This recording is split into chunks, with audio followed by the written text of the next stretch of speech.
Let me give you a simple example. Imagine two people who both want to become successful and they wake up at the same time, they work for the same number of hours, they're equally ambitious, right? And after a year, one of them has made enormous progress, right? Enormous. And while the other feels like they have been working nonstop but haven't really moved forward. So, what actually happened? Was one person more disciplined? Maybe. Was one more talented? Possibly. But there is another possibility that we rarely talk about, and that is they were spending their effort on completely different things. And this is where the 80-20 principle comes in. Richard Koch popularized this idea in the 80-20 principle based on the observation that a surprisingly small number of causes often produce a disproportionately large number of results. You may have heard it as 80% of results come from 20% of efforts. Now, don't get obsessed with the exact numbers, it doesn't always literally mean 80 and 20. The deeper idea is this: not everything you do has equal importance, right? And that's something most of us completely ignore. Think about your average day, right? You might have 15 things to do: answer emails, reply to messages, attend meetings, scroll through social media, clean something, research something, work on your actual goal. And somehow at the end of the day, you are exhausted, literally exhausted.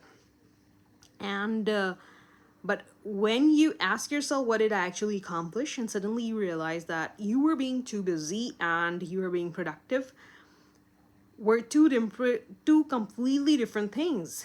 And here's where this gets uncomfortable. You can spend 3 hours working on something that feels productive, while another 30 minutes spent on the right thing could have created more progress. For example, imagine you're trying to grow a social media account.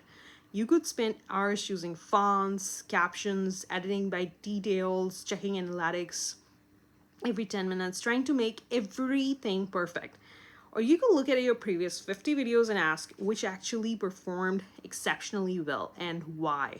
Maybe those videos had a particular topic, maybe they had a stronger hook, maybe people shared them because they found it very relatable. That's your clue. Instead of doing more of everything, you start doing more of what is actually working. And this principle applies for everything in your life. Think about relationships. You may know dozens of people, but perhaps 3 or 4 relationships bring you most of your happiness, support, and sense of belonging. So, why are you spending so much emotional energy trying to maintain relationships that constantly drain you? Or think about learning. You could read 20 books and remember almost nothing. Or identify the few ideas that completely change how you think and actually apply them.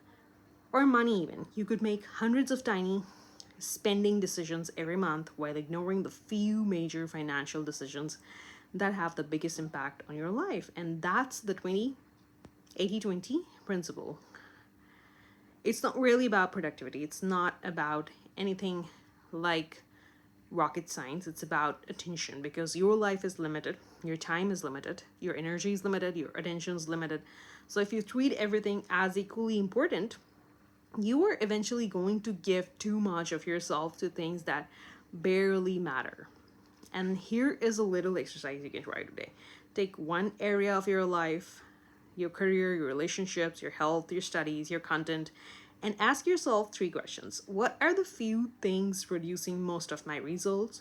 What are the few things consuming most of my time but producing very little? And finally, if I could only continue doing 20% of what I'm currently doing, what would I keep? The last question is powerful, because sometimes the answer isn't I need to work harder. Sometimes the answer is I need to stop wasting my best energy on things that don't matter. Maybe you don't need another productivity app. Maybe you don't need a longer to do list. Maybe you just need to figure out what actually moves the needle in your life, because everything that keeps you busy can make you feel like you're productive, but you are actually not moving forward.